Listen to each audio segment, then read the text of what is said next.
It's crazy. Nas Daily has made videos on Hinduism, Judaism. Okay, guys, so in today's video, we are going to fabricate or explain the claims which Daniel Haqiqatjou makes on his video, which is apparently the lies of Hinduism. So, these claims which I have made are basically going to explain what he got wrong, which is basically everything, right? So, first of all, this is like an introduction video. This part is not important, but yeah. So over here he says, Freedom and choice, and keep your religion to yourself. Don't impose anything on anyone. Don't force your religion on others. But here, Dharma is forced on you. He emphasizes is forced. For example, right, so the very first thing he gets wrong is Dharma is forced on you, okay? And he makes this very insane claim known as Dharma means caste duty, right? Now, Dharma does not mean caste duty, right? I wrote it as caste system because he basically meant the same thing that according to your caste, you have a Dharma. Now, that's not what Dharma means. Dharma literally means a moral obligation to fulfill as an individual. You do not have, you can't really just copy someone else's work. That's not your moral obligation, right? Because apparently, if you do your duty, you are a useful member in society. That's how I would view it. Suppose you know, in society today, there are people who work all kinds of jobs. They're fulfilling their moral duty, you know, and this is important that we have to have a moral duty because without moral duty, we'd be useless. We wouldn't be considered anything in today's capitalistic world that we live in, where we have to earn to survive. So that's what, you know, that's why Dharma is important. And Dharma is just moral obligation. Of the caste that you're born into. So if you don't know the caste system, you have these levels. The highest level is the Brahmin class, so the priestly class, the Kshatriyas, who are the rulers, the administrators, and the warriors, the Vaishyas, who are the tradesmen, the artisans, farmers, and then the Shudras, who are the manual laborers. They're at the bottom. And then you have the untouchables, the Dalits, and they're street cleaners. They do menial tasks. So this is the dharma. This is your duty, and it's forced on you, as Nas Daily so eloquently put it. So you So I would say in this claim that both Nas and Daniel Haqiqatjou are wrong. The reason why is because if we look at the Bhagavad Gita, right, it says right here that the four categories of occupations were created by me. That's Krishna, right? He created the four occupations of caste system, but according to people's qualities and activities. Okay. Now, here's the thing, right? This was actually a commentary by a Hindu priest, and this is the commentary which he left. So this is very important. The Vedas classify people into four categories of occupations, not according to their birth, but according to their natures. Such varieties of occupations exist in every society, even in communist nations where equality is the overriding principle. The diversity in human being cannot be smothered. So that's, you know, that's the thing, right? Because it's your obligation or the duties which you do that gets you in the occupation that you are. That is what Dharma means. have no choice. Oh, also another thing I'd like to say is these are all the verses that I found, and these are on very different websites. So in case you people are like, okay, maybe this is just one website where it's all wrong. No, this is another one. If one shows the symptoms of being a Brahmana, that is the priestly class, or like a priest, a Kshatriya, or a Vaishya, or a Shudra, right? As described above, even if he has appeared in a different class, he should be accepted according to those symptoms of classification. So this is the holy book. This is the book which every Hindu knows. This is the Srimad Bhagavatam. So this is also another commentary written by one of the most greatest Hindu priests, and that is A.C. His Divine Grace A.C. Bhaktivedanta Swami Prabhupada. He's the most he's the most one of the most greatest priests in America, who founded the ISKCON movement. So this is his translation, right? So nowhere does it say that it's according to birth. That is a misconception more than anything. This is another verse that we have. It says right here, the duties of Brahmins, Kshatriyas, Vaishyas, and Shudras are distributed according to their qualities. This is another website, right? The same website, another website. So no, the caste system is not forced upon you. It's not forced on you. It's according to your occupation.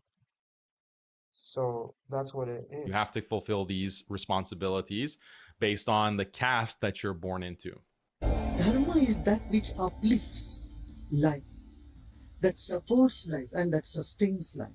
Anyone who does 100% what they believe in, and that's life supporting, that doesn't bring pain and suffering to others, then that is their dharma.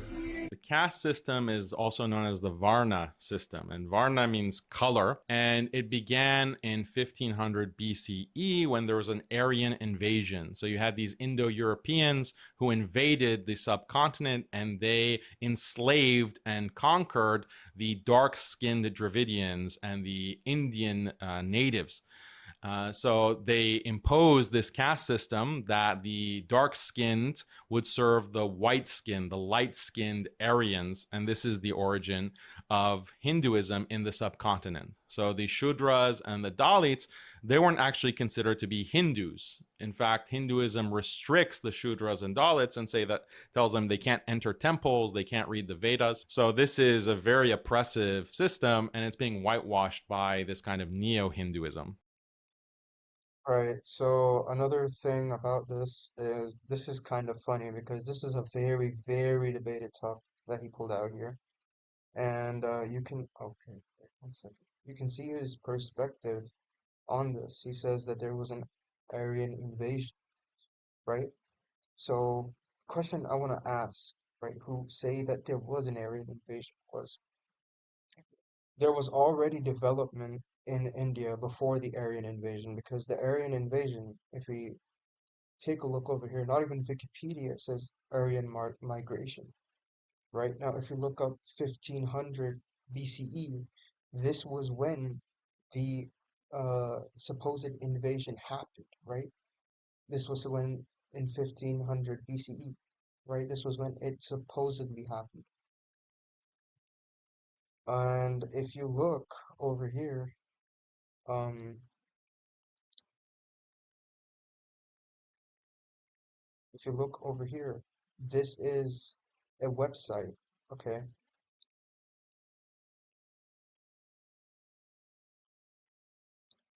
It literally says here by 2600 BCE. So this is before 1500 BCE.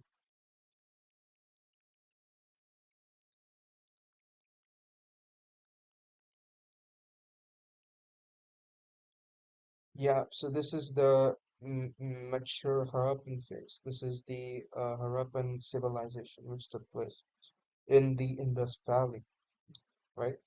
There was infrastructure and there was architecture. This is 2600 BCE. There was architecture as well.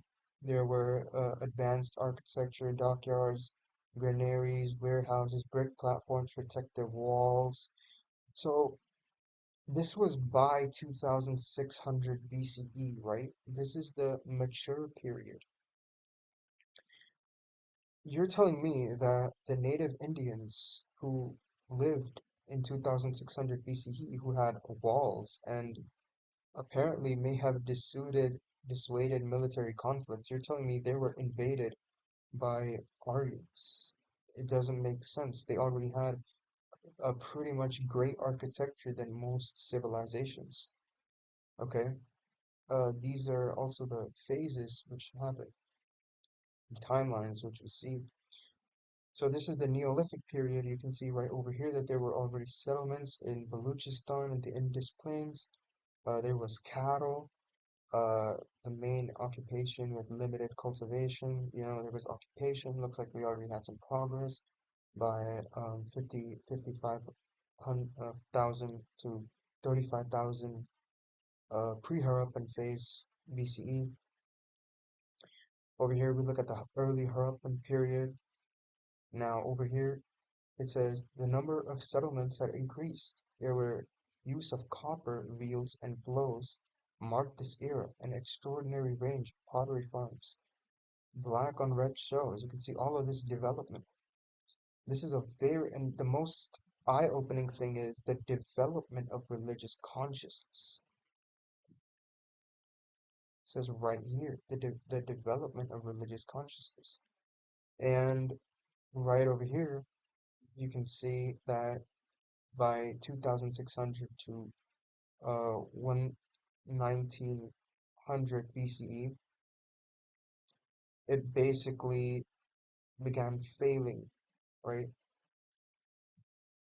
So there was more, you know, more civilization, more and more, and then there was 1900 BCE and onwards was the late Harappan period, which apparently was in a decline because of many Harappan sites were abandoned and stuff like that.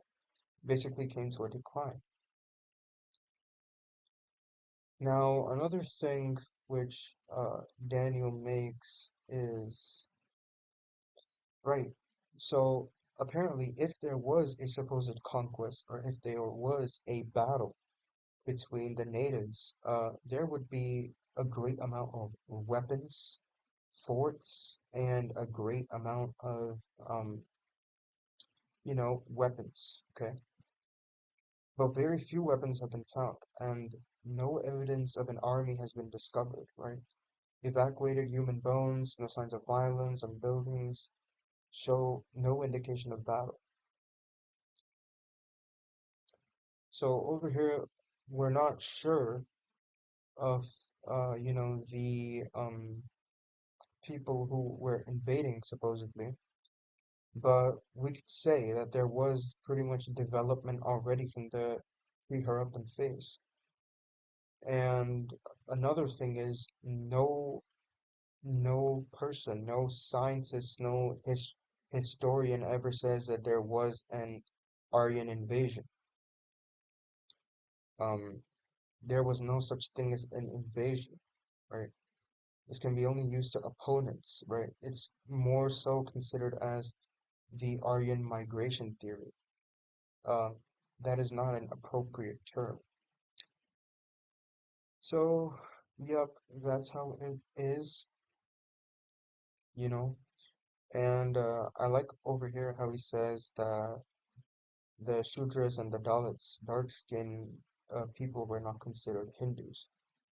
So, there's nothing written about this. There's no such thing as these people were not considered Hindus. Um, they are considered Hindus. You can see right over here that he says in 1500 BCE was an Aryan invasion. The same thing. There was already religious consciousness in 2600 BCE. There was already development. So how did the Hindus bring in, you know, how did apparently the light-skinned Indo-European invaders bring in Hinduism? That doesn't make any sense. By this kind of neo-Hinduism. Oh yeah, and this guy looks familiar. Where have I seen this guy before?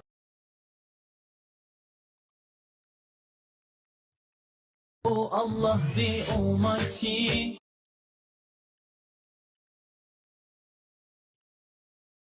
So then over here is the Vedic texts, which treat Shudras and Dalits as subhuman.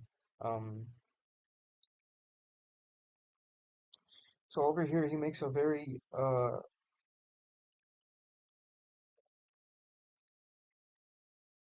yeah, he makes a pretty idiotic claim that, these people were considered subhuman because apparently they weren't Hindu,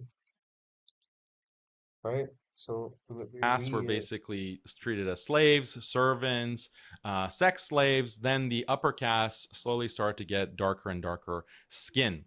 But it's a color system, and unfortunately, this kind of caste racism exists to this day. And we see all kinds of examples in the news of caste violence, Dalits being lynched, Shudras being lynched by upper castes. And then you can see this racism problem when it comes to the popularity of whitening creams like Fair and Lovely. And this was reported on the BBC. Can renaming a fairness cream stop colorism? They have this major problem in India. And the BBC is reporting that consumer giant Unilever says it will rebrand its best-selling skin lightening cream Fair and Lovely and drop the word fair from its name. While the news has been welcomed, campaigners say the move doesn't go far enough. And in India, demand for such products show no sign of waning. So you have Indian activists, usually coming from the lower castes, who are campaigning against this type of racism that's rampant in, unfortunately, India. But, we have yeah, I mean, so this is a very funny, interesting thing, okay? Over here, he says that, colorism apparently is also a Hindu thing. Colorism is not a Hindu thing. Colorism was never a Hindu thing. The reason why colorism exists is because it's a Bollywood stigma. It's something which was in Bollywood. There are some examples of this everywhere. It's because of Bollywood. And interesting enough, we could see that European colonialism has left its mark worldwide. Colorism is said to predate contact with Europeans in Asian countries. So, so you could say right over here that it is basically a European colonizing thing. Another system is caste system is based on color, which he mentioned. So over here, you see that this was also something invented by the British, the racial hierarchy. Ideas about race, racial hierarchy developed in the British Empire as ideas about the world were explored. The concept of races being superior or inferior was explored. They built on ideas and practices already in place. The caste system, for example, they took the caste system, for example. So, you know, this was just a European imperialism thing. I like how he says that that's something in Hinduism. in the news of caste violence, Dalits being lynched, Shudras being lynched by upper castes. And then you can see this racism problem when it comes to the popularity of whitening creams like Fair and Lovely. And this was reported on the BBC. Can renaming a fairness cream stop colorism? They have this major problem in India. And the BBC is reporting that consumer giant Unilever says it will rebrand its best-selling skin lightening cream Fair and Lovely and drop the word fair from its name. While the news has been welcomed, campaigners say the move doesn't go far enough. And in India, demand for such products show no sign of waning. So you have Indian activists, usually coming from the lower castes, who are campaigning.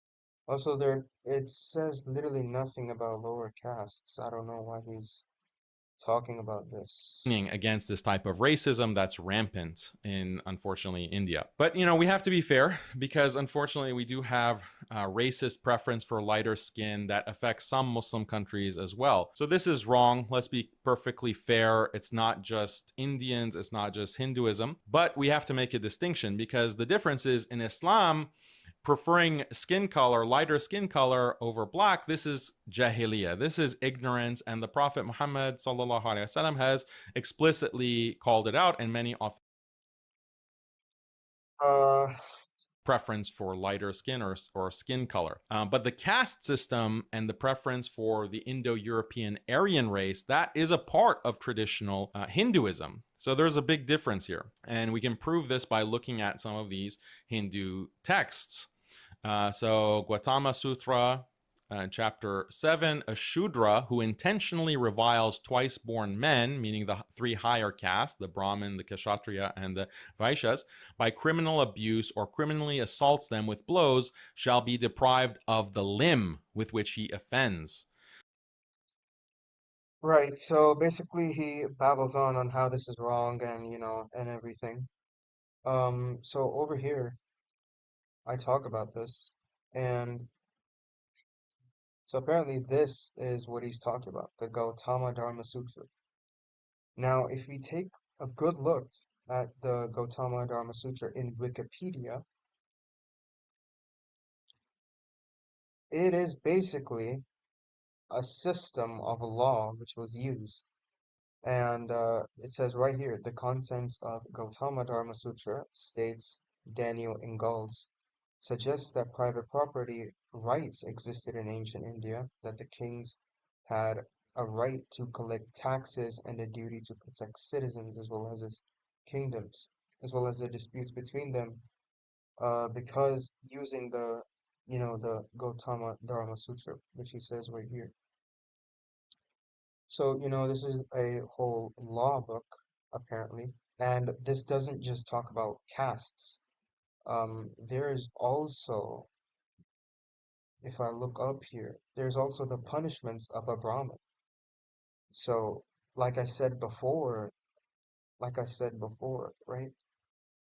The caste system is not imposed. It's something which you do, something which you take up. So, a basically, um, someone who is of who doesn't really he isn't born into the Hindu caste, or he isn't born into the Brahmin caste.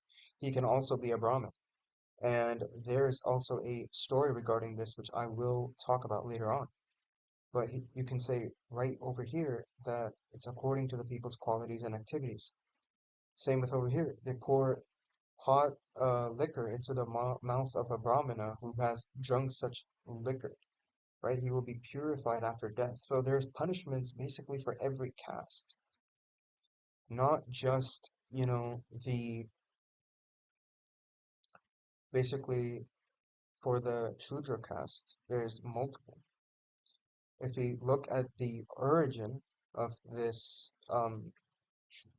very ancient text, which he's talked about, it's from 600 to 400 BCE. So this is really old. This is older than Islam. This is like really older than Islam. So these were the laws which existed in 600 to 400 BCE. This is not in Hinduism. This is a Hindu law book, like the Sharia law, which talks about death to apostates and saying and stuff where it says that anyone who reverts back to his old faith is, going to die, and much more horrible things. That is Sharia law. And just like that, laws existed, in the ancient times. This is really ancient. This was when the Greeks had contacts with, the Indians, which was basically the start of civilization, basically. So you're going to get amputated if you're a lower caste and you disrespect or commit any kind of abuse toward the higher castes. If he has criminal intercourse with an Aryan woman, his organ shall be cut off and all his property is confiscated. So very severe consequence. If the woman had a protector, he shall be executed after having undergone the punishments prescribed above. So he's getting his organs lopped off and then he gets executed. Now, if he listens intentionally to a recitation of the Veda, the holy texts, his ears shall be filled with molten tin. So this is basically torture just for hearing the Vedas. If he recites the Vedic text, his tongue shall be cut out. If he remembers them, his body shall be split in twain. If he assumes a position equal to that of a twice born man in sitting, in lying down, in So this was a really, really old law. Says right here, 600 to 400 BCE. conversation or on the road, he shall undergo corporal punishment. So this is like very severe apartheid system, keeping lower castes down. But this is the traditional holy texts of Hinduism. Many texts describe these. Right, so this is not holy at all. This is not holy at all. Nowhere does it say the holy Gautam Dharma Sutra. You know, it doesn't say that anywhere. These are traditional texts. These don't even come in use. If you look at the kingdoms that were there in, the 17th or the 18th century or even the 16th or even before that, um, nobody nobody did these kinds of things. Kinds of punishments. You also see similar laws in the Manusmriti and other texts. Now, obviously, today most Hindus are embarrassed about this and they will denounce these practices. So we have to be fair and not paint all Hindus with the same brush. But nonetheless, this is a part of what the vast majority of pre-modern Hindus consider to be Hinduism, traditional Hinduism, which is the caste system. Here is an example. There was a guru sitting by the Ganga River. He saw a scorpion drowning in the water, so he saved it, but then it stung him. It fell back in the water, so he saved it again. It stung him again. His friend asked him, "Why do you keep saving the scorpion? It will only sting you." The guru replied, "The scorpion's dharma is to sting, and this is what it's born to do. My dharma is to save, and this is what I'll continue to do." Yeah, you're going to die from scorpion stings. Again, this is just whitewashing the caste system. Caste is based on reincarnation. So people are reborn based on karma. So if they do a good deed, their karma goes up and they're born into a higher caste. If they do bad deeds or they don't follow their dharma, their caste role, then they will be reborn in the next life as a lower caste, or maybe even an animal like a lizard or frog or ant or roach. So violating your dharma is a very bad thing. So if you're a Shudra or you're a Dalit and you're like a street cleaner or a toilet cleaner, you have to be accepting of this dharma and don't even try to do anything else. It's your duty. It's forced on you to follow your dharma. If you do try to do something else and you don't follow your dharma, then you're going to get lower karma and then you're going to be reborn in a lower state, or you might even be put into this kind of hell state for a while before being reborn. So we can look at some of the texts in the Skanda Purana. We read, the Sudras who become antagonistic to those Brahmins who were honored by Brahma, Vishnu, and Shiva go to Raurava hell. So yeah, I just want to pause him right here. This is a very interesting detail because you can see right here at the bottom that he says Nas bizarrely implies that one's dharma is based on individual merits or talents. You can see right over here that this is all not coming from scholarly websites. It's something which he makes it himself. So over here, we view that this is the story of basically a Vedic sage, right? And apparently caste is, if people don't know, is inherited from, from your parents. Caste is inherited. It says right here, where caste is born into, it's inherited.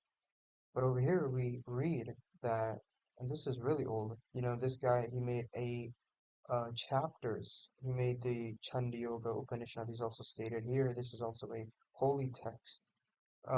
He's a boy who wants to become a brahmachari, right? A Hindu priest, but you have to be a Brahmin to be a brahmachari. but he doesn't have a father. And his mother, she apparently learned a lot about Hinduism, and she didn't know about his lineage. So, eager for knowledge, he goes to sages, right? So, apparently, he says that he's uncertain of his parentage because his mother did not know his father is.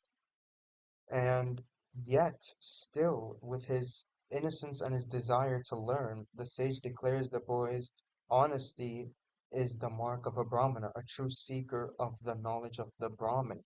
This is what a Brahmin means, someone who is an educator, someone who learns. That's a Brahmin. And he still became a priest. He still is a priest who he was a Vedic sage. So he's wrong. He's completely wrong about this. So you can say right here that Satyakama graduates and becomes a celebrated sage. He's celebrated as well. He has a Vedic school named after him, as is the influential ancient text, the Jabala Upanishad, and he lives to be a sannyasa.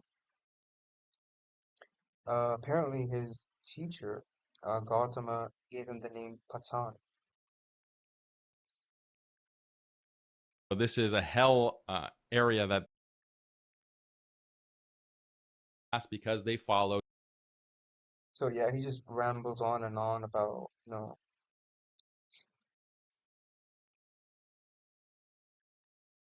This is also whitewashing. So violence, it depends on Non-violence.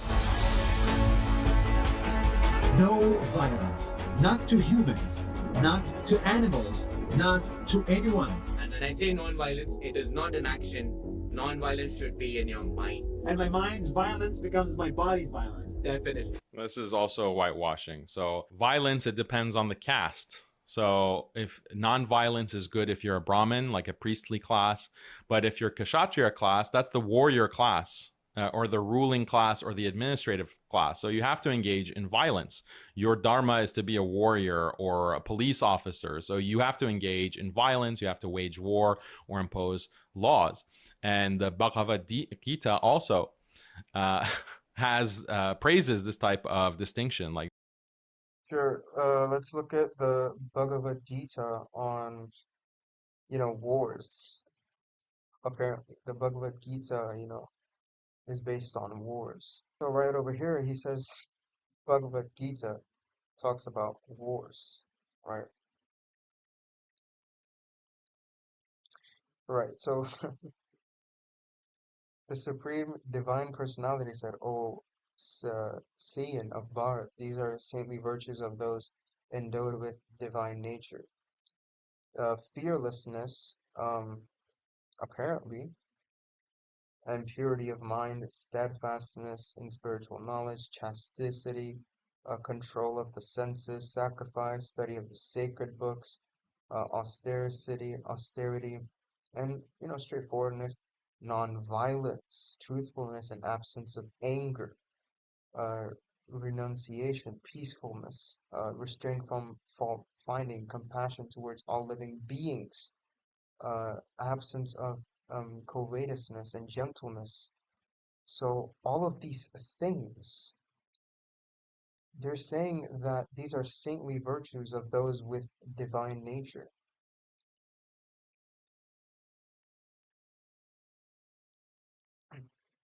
And just a misconception that I wanted to clear, that apparently he's talking about all of these warriors and these rulers. They use violence to wage wars and impose laws. Um, there were there were actually kingdoms who used to wage wars, right? And these kingdoms who were waging wars, um,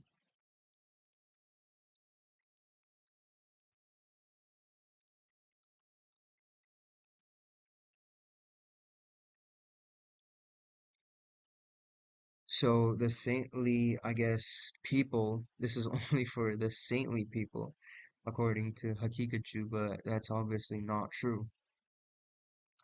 Basically, the warrior caste, the reason why it exists is because if you are not able to protect um, Hinduism, or if you're not able to protect um, Dharma, then what's the use of, you know, what's the point? You know, obviously you're gonna have to basically wage wars against those who, come into your land and start messing up everything. Of course you're gonna have to do that. So that's what he's talking about here. These distinctions are coming from this very, the most popular Hindu text, the Gita. So Is so important in Hinduism that Gandhi himself said non-violence is common to all religions, but it has found the highest expression and application in Hinduism. So again, Hinduism encourages violence. It even encourages war. The Kshatriya class caste has to conquer. That this is an aspiration. They have to aspire to conquer the entire world, and a conquering king is known as the Chakravartin. This is the conquering king who uses conquest to spread dharma, and he subjects all the nations to Hindu rule and the caste system. And this is just repeating what the Indo-Aryans did when they conquered India and they subjugated the Dravidians. So some Hindus, apologists will say, well, if this is actually the teachings of Hinduism, then why didn't Hindus engage in conquest outside of India? And this can be explained very easily. The problem was that the Hindu conquests were limited because of an ignorance of geography. And this is again reflected in traditional Hindu religious texts. According to these texts, the earth sits atop 4 elephants standing on the back of a turtle. Past Hindus believe that the part of the earth inhabited by humans is limited to India, which is understood to be a big triangle-shaped island called Jambudvipa. Most of the past Hindu kings sought to conquer the world by conquering just this island, but their ignorance of geography is one of the main reasons why Indian kings rarely conquered anything outside of India. So it's not because they didn't want to, they just didn't know about anything that existed. All right, so another thing I'd like to talk about is no. The thing is, in India back then, in very old centuries, he's referring to multiple dynasties, the Maurya dynasty and the Gupta dynasty. These dynasty were busy overthrowing each other rather than marching out of India with swords and apparently killing people. So over here, we can see many instances. We can look up the history of Malaysia, and we can see for those who think that Hinduism was only in India, right? So if we look up Malaysia, um, we can see Sri Vijaya, which was Buddhist, a Hindu Buddhist empire which existed until the um 671 to 1025. So apparently this is, what happened. This is apparently a Hindu kingdom. But according to Daniel, Hinduism didn't go outside of India.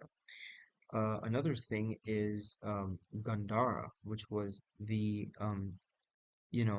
kingdom which was located in Afghanistan. Now, Gandhara was also ruled by, Hindus. And it even talks about that in many texts. However, Gandhara was actually, um, it had a Hindu population, but it also had a Buddhist population. And there's multiple. There's even in Indonesia, we can say, even in Indonesia, we can say that apparently before the coming of Muslims, it was flourishing. It led to flourishing. due to the local rulers, because of their foreign influences, Hinduism and Buddhist kingdoms. So there are multiple instances where countries, they were also under Hinduism, and currently today, even today, Bali, which is a province in Indonesia, is Hindu. You can see that the religion is 87.91% Hindu, and the Muslim population is 8. In ancient Bali, there were Hindu sects. We have more knowledge of Hinduism in Bali, which is outside of India. It's literally located right here in this tiny little island, and the Majapahit Empire, which was also another Hindu empire. There you can see the religion, which is the official Hinduism. So yeah, there was already Hindu empires outside of India. And many other Hindu empires. Well, there was in Bengal, there was in Sindh, the conquest of Sindh, which is right now it's a province in Pakistan, but there was a conquest in Sindh, which happened in by Muhammad bin Qasim, I think his name is. Yeah, so the Umayyads basically they broke into Sindh, which was the Muslim conquest. And guess what? The Hindus, they were here. Now today this is Muslim, but you can look at their flag and you can see that this is a Hindu kingdom. Beyond this island. And again, this is reflected in their traditional texts. Ahimsa is the reason why so many Indians are vegetarian, because they don't want to harm the animals. Vegetarian! Check this out. How do you trace vegetarian options without a single animal killed? And that's really the concept of ahimsa, non-violence to anybody. So if I eat falafel, then I'm practicing ahimsa.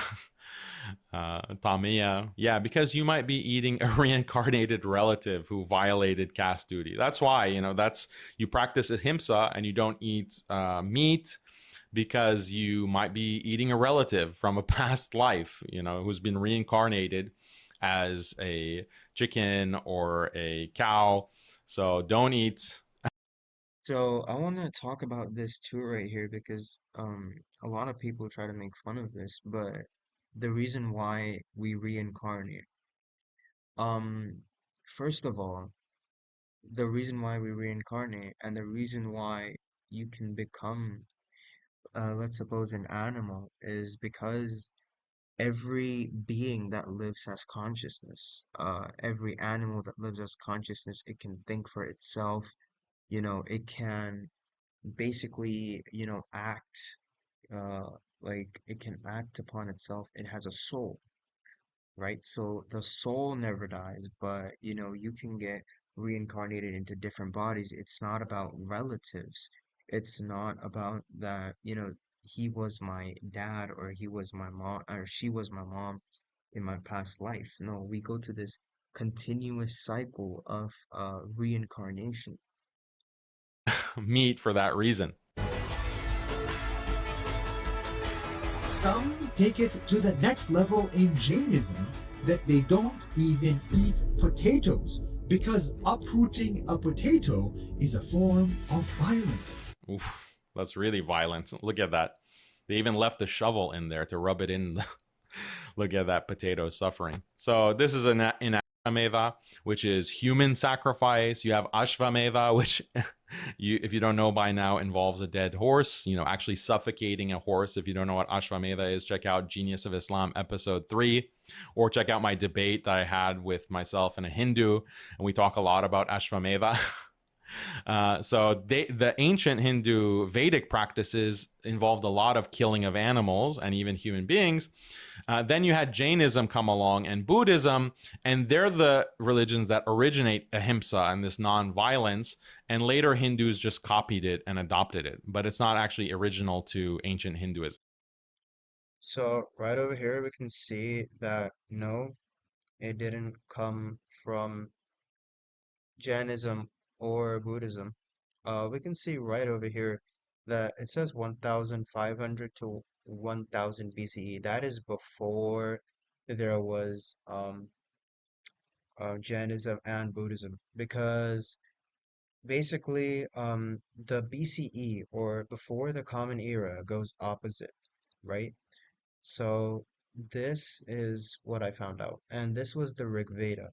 So this is the Rig Veda, and it says, "Do not be hostile to your Lord. Be tender to animals. Be amiable. Be very glorious. Be the mother of males. Be devoted to gods. Be the bestower of happiness, the upbringer of prosperity to our bipeds and our quadrupeds." Um, so yeah, I don't think anything is wrong with this. And this just affirms that there was ahimsa in Hinduism, because this is literally the Rig Veda. So the Vedas actually, they were before it came before the Gita. So if we were talking about the Gita, that it had ahimsa, then that is after Jainism and Buddhism. This was in Hinduism. Ashvamedha was a practice for kings, for sovereignty and only for political purposes. If we look at the Wikipedia definition of Ashvamedha, we can see right over here that they were trying to prove their imperial sovereignty. This is a tradition. Come along and Buddhism, and they're the religions that originate ahimsa and this non-violence, and later Hindus just copied it and adopted it, but it's not actually original to ancient Hinduism. In Hinduism, if you have to cut a tree, you have to ask forgiveness from the tree and promise the tree, I will plant 5 of your same kind. And you do this here. Yeah. It is our highest duty not to cause harm. It is my duty as a human not to kill animals. That's why I'm vegetarian. Yeah, so if he's going to be consistent, he should also not eat potatoes. Those potatoes shouldn't be killed.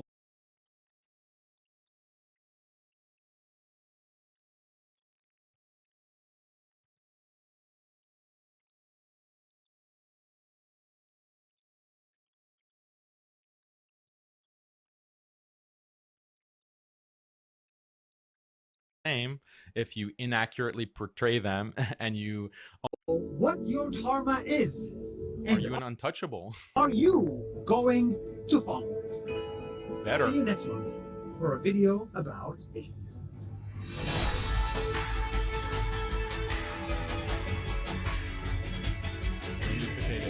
And I hope people understand is that there is beauty in every religion. There's beauty in Islam that I think you can see. There's beauty in Hinduism that I just learned how to see. There's a beauty in everything. You just gotta open your mind to it. And remember, we are all one. Yeah, all religions are basically the same if you inaccurately portray them and you only focus on things that match with kind of liberal values. So over here, this is not even in Hinduism, except for Shivling worship that people mostly do, but I'll get on that later on, because this is a very common misconception. So first he talks about sati. Now, sati is basically the tradition.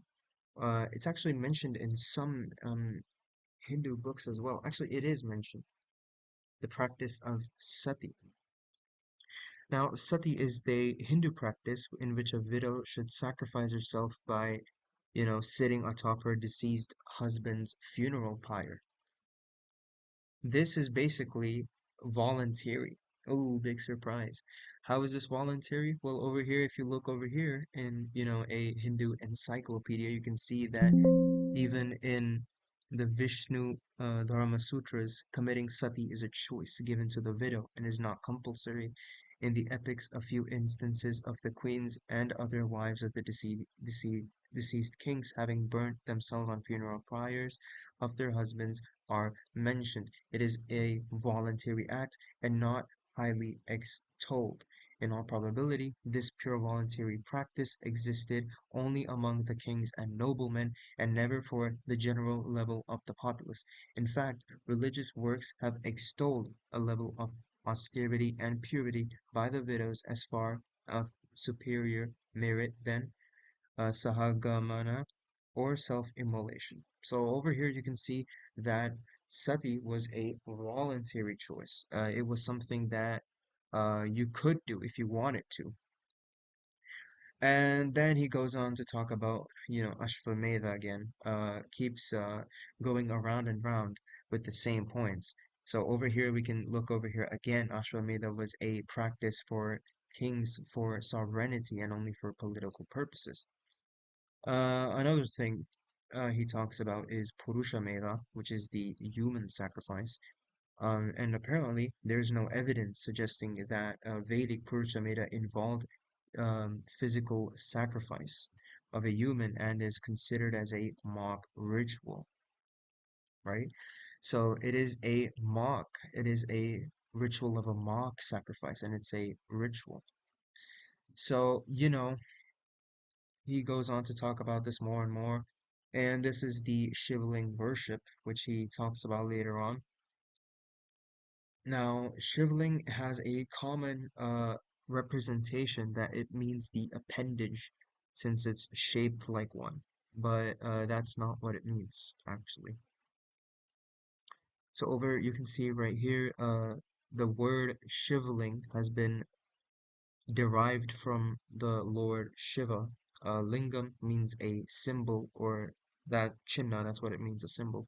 Since Shivling is the symbol of Lord within its creation, Lord Shiva is first worshipped as Shivlinga in its Nirguna Saguna state. It is not possible for one to imagine how Lord Shiva must have actually looked like. The images we usually see on posters on and TV is not absolutely accurate, as these are just some assumptions. So you can see right over here that this talks more into philosophy. Everything in this universe arises from pind, dome. A child is born from embryo, a tree grows from a seed. The minutest cell, the minutest of cells are round, and even the earth is round. Everything is being round is a mark of Lord Shiva, since he cannot be comprehended in a particular form. So yes, if you do look at some Hindu temples, they do not have an idol of Shiva. They do not have a murti of Shiva. And that is because this is his Nirguna Saguna form. So, this symbolizes creation. Basically, round symbolizes creation.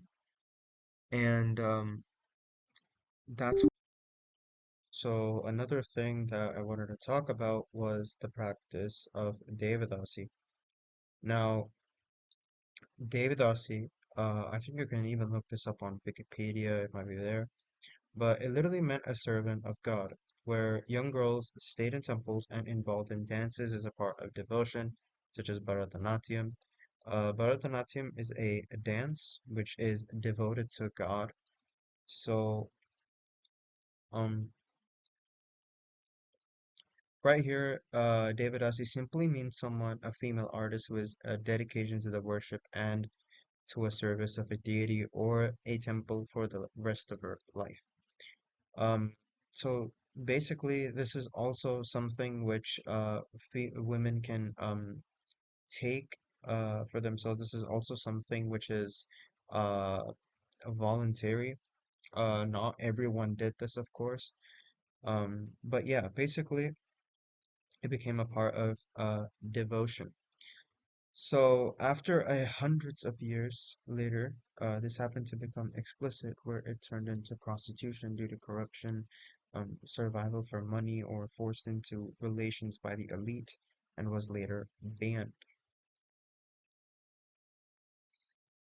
So you can see right over here that it was because this tradition eventually sort of developed into this prostitution thing uh by people that they were supposed to you know, live a life of celibacy and basically do all of this. So that just contradicts his entire point.